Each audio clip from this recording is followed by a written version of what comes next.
একমাত্র ছেলে তার বাবাকে প্রথমবারের মতো বৃদ্ধাশ্রমে রেখে ফিরছিল। রাস্তার মাঝে ফোন এলো।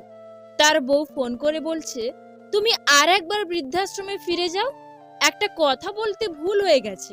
বৃদ্ধাশ্রমে গিয়ে তুমি তোমার বাবাকে ভালোভাবে বুঝিয়ে এসো। পুজো পার্বণ, এমনকি তোমার জন্মদিনেও তোমার বাবা যেন কষ্ট করে ওই বৃদ্ধাশ্রমেই থেকে যান, আমাদের বাড়িতে যেন না আসে। বাধ্য হয়ে বউয়ের কথা মতো আবার ওই বৃদ্ধাশ্রমে ফিরে গেল। সেখানে গিয়ে সে একটা অদ্ভুত দৃশ্য দেখতে পেল। তার বৃদ্ধ বাবা ওই বৃদ্ধাশ্রমের বৃদ্ধ মালিকের সাথে খুব হেসে হেসে কথা বলছে। এটা দেখে ছেলের মনে সন্দেহ হলো। সে মনে মনে ভাবলো, বাবা কি তাহলে আগের থেকেই এই বৃদ্ধাশ্রমের মালিককে চিনতো? কে জানে, হয়তোবা। তারপর সে অপেক্ষা করতে লাগলো। কিছুক্ষণ পর বাবা ওনার নির্দিষ্ট কামরায় চলে যাওয়ার পর ছেলে ওই বৃদ্ধাশ্রমের মালিকের কাছে গিয়ে জিজ্ঞাসা করলো, স্যার, একটা কথা জিজ্ঞাসা করছি, কিছু মনে করবেন না। বলছি যে একটু আগে আপনি বাবার সাথে যেভাবে কথা বলছিলেন, তাতে আমার কেন জানি মনে হচ্ছে আপনারা পূর্ব পরিচিত। সত্যিই কি তাই? অনাথ আশ্রমের মালিক বললেন, হ্যাঁ, ওনাকে আমি প্রায় 40 বছর আগের থেকেই ভালো করেই চিনি এবং জানি। আমি জানি না কোন পরিস্থিতিতে উনি আজ এই বৃদ্ধাশ্রমে এসেছেন, তবে মনের দিক থেকে আপনার বাবা একজন বড় মনের মানুষ। ছেলে বলল, আমি তো সেটাই জানতে চাইছি, বাবাকে কিভাবে চিনলেন? বৃদ্ধ মালিক বললেন, 40 বছর আগে আমার আন্ডারে থাকা একটা অনাথ আশ্রম থেকে উনি একটা অনাথ শিশুকে দত্তক নিয়ে বাড়িতে নিয়ে গিয়েছিলেন, এবং আমার অনুমান যদি ভুল না হয়, তাহলে 40 বছর আগের দত্তক নেওয়া সেই অনাথ শিশুটি এখন আমার সামনে দাঁড়িয়ে আছে। এই কথা শোনার পর ছেলেটির আর বুঝতে বাকি রইল না 40 বছর আগের সেই অনাথ শিশুটিই যে উনি। ছেলেটির চোখ দিয়ে অঝোর ধারায় অশ্রু ঝরতে লাগলো। ছেলেটি হাউমাউ করে কাঁদতে লাগলো। আর দেরি না করে দৌড়ে তার বাবার কক্ষে গিয়ে উনি তার পা ধরে কান্না করতে লাগলেন। বৃদ্ধ বাবার পা ধরে বলতে লাগলো, আমাকে মাফ করে দাও বাবা, আমি অনেক বড় ভুল করে ফেলেছি। দুদিনের ভালোবাসার জন্য আমি 40 বছরের ভালোবাসাকে ভুলে গেছি। ছেলের এই করুণ দৃশ্য দেখে বাবাও কেঁদে ফেললেন। তিনি ছেলেকে পা থেকে তুলে বুকে জড়িয়ে ধরে বলতে লাগলেন, ধুর বোকা ছেলে, এর জন্য কান্না করতে আছে? আমি তো তোকে মাফ করেই দিয়েছি। এবার ছেলেটা কান্না থামিয়ে বাবাকে সেই বৃদ্ধাশ্রম থেকে নিয়ে বাড়ির দিকে ফিরে গেল। পৃথিবীর সকল বাবার প্রতি রইল আমার প্রণাম, শ্রদ্ধা আর ভালোবাসা। পুরুষ, তুমি তোমার বোনকে বিয়ের পর যতটুকু সুখে দেখতে চাও, তুমিও তোমার বিয়ে করা স্ত্রীকে ততটুকুই সুখ দাও। তাহলে সমাজের ডিভোর্স শব্দটা একসময় হয়তোবা থাকবে না। একজন সঠিক নারী চাওয়ার আগে প্রথমে একজন সঠিক পুরুষ হোক। সব কথার উত্তর দিতে যাবেন না, একটু থামুন, অপেক্ষা করুন, দেখবেন হয়তো উত্তর বদলে যাবে, নয়তো আর উত্তর দিতেই মন চাইবে না। তর্কে জেতা নয়, বরং তর্কে না জড়ানোই বুদ্ধিমানের কাজ। কিছু মানুষের জীবনটা এমন একটা পর্যায়ে অবস্থান করছে, পেছনে তো যেতে পারবেই না, আর সামনেও কোনো রাস্তা নেই। সুখী জীবনের মন্ত্র: 1. ইনকামের থেকে খরচ কখনোই বেশি করো না। 2. ভুল করলে ভুল স্বীকার করতে সংকোচ করো না। 3. খারাপ কাজে কখনো এগিয়ে যেও না। 4.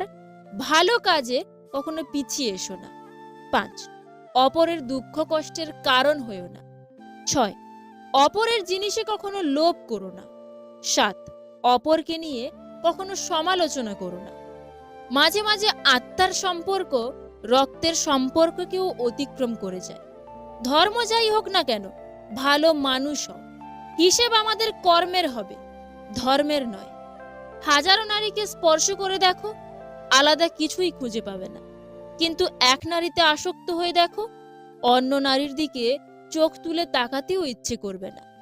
ভেবে দেখুন তো, কি অদ্ভুত, তাই না?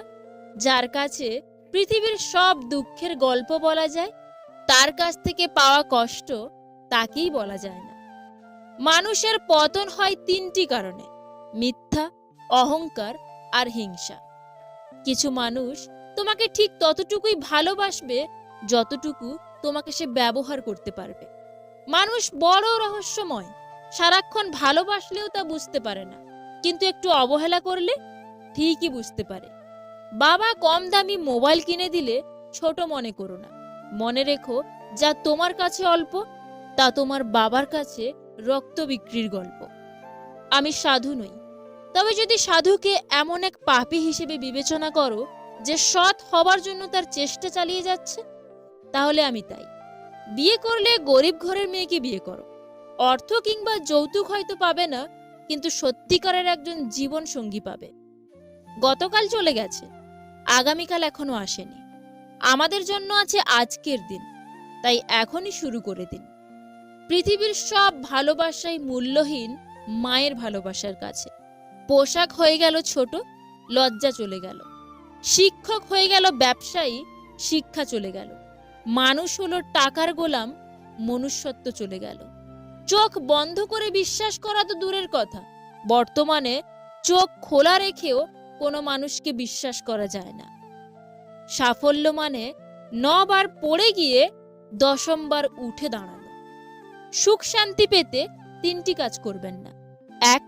বেশি আশা করবেন না। 2. জীবনে যা আছে তাই নিয়েই সন্তুষ্ট থাকুন। 3. নারীর ফাঁদে পড়বেন না। 3টি জিনিসের উপর ভরসা করা ঠিক নয়। 1. নদীর পাড়ের বাড়ি। 2. ব্রেক ছাড়া গাড়ি।